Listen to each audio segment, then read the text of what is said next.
single most important thing in your life is your dream. It's your dream. It's what you dream about.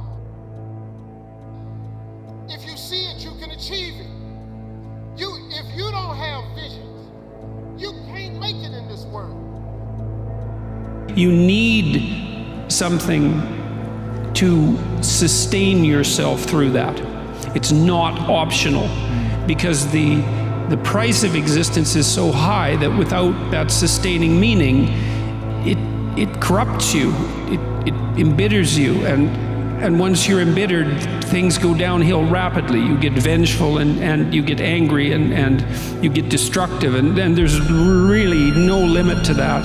And I've been suggesting to people that the sustaining meaning that they can find in their life isn't to be found through happiness, let's say, because happiness doesn't work when you're not happy, when things have gone badly for you, even for accidental reasons. But you can find sustaining meaning in responsibility. Because God sent you here, and no human being came to this planet empty. No matter what you've done, if it didn't kill you, there's more left. Turn your wounds into wisdom. You will be wounded many times in your life. You'll make mistakes. Some people will call them failures. But I have learned that failure is really God's way of saying, excuse me, you're moving in the wrong direction. A fixed mindset is when you believe your talent and intelligence are fixed traits. A growth mindset is when you believe your talent and intelligence are malleable traits, that you can actually change them, you can improve them, you can get better over time, smarter over time, more competent over time. And to do that, you just need to reframe the failure as a learning experience. So that's one of the big ones. People that can really fail without losing their enthusiasm.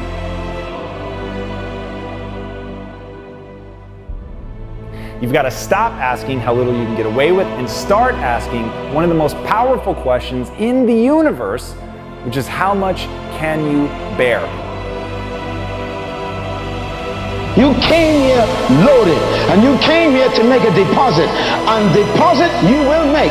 And if you don't make, you are a generational thief, because you stole from the next generation. The next generation is supposed to benefit from what you came to deliver.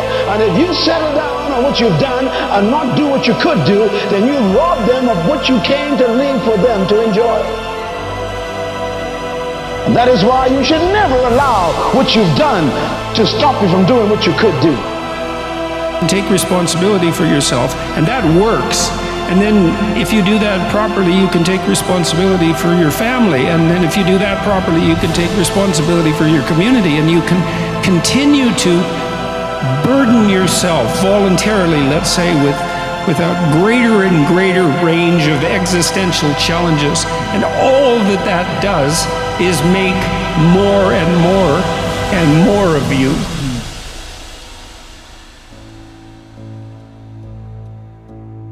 And that works as an antidote to the catastrophe of life.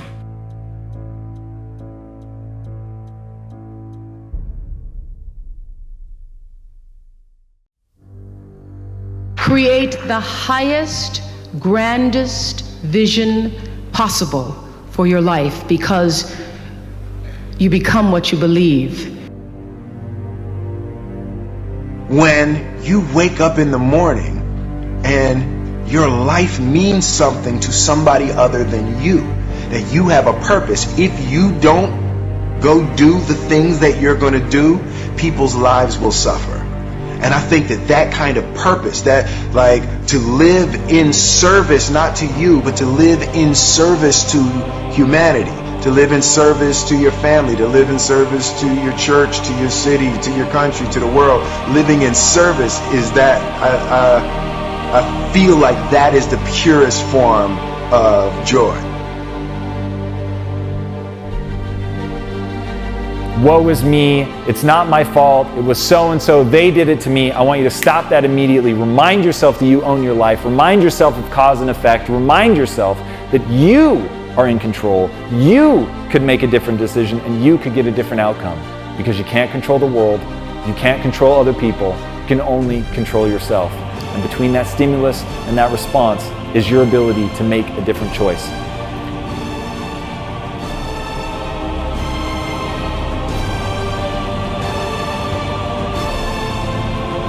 If you can be still long enough in all of your endeavors, the good times, the hard times, to connect yourself to the source.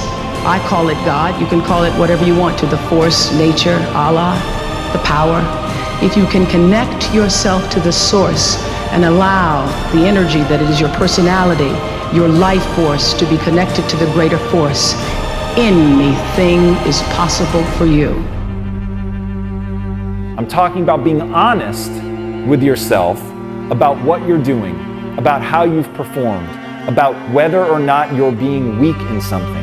Because if you're being weak, the only problem with that is ignoring it, is pretending like it's okay, is not holding yourself to a standard. It's going to happen from time to time, but if you're not honest with yourself about where you are, if you're not having that hard, direct talk, then you're never going to make progress.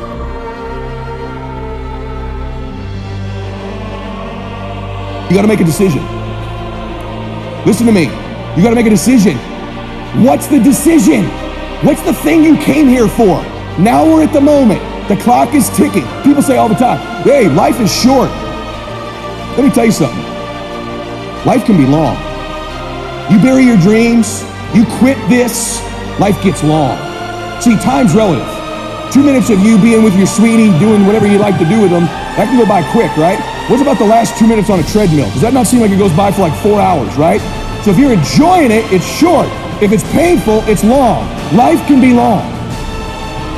When you lose your job, when someone you thought you'd be with for the rest of your life said, no, we can't do this no more, that's when you have to stand. That's when you have to begin to live this faith, and that's not on you. That's when you got to call on something. How do you let that mind be in you? You got to be out of your mind to believe in spite of these numbers you can still make it. In spite of the pain you're feeling, you can still come back again. I believe it.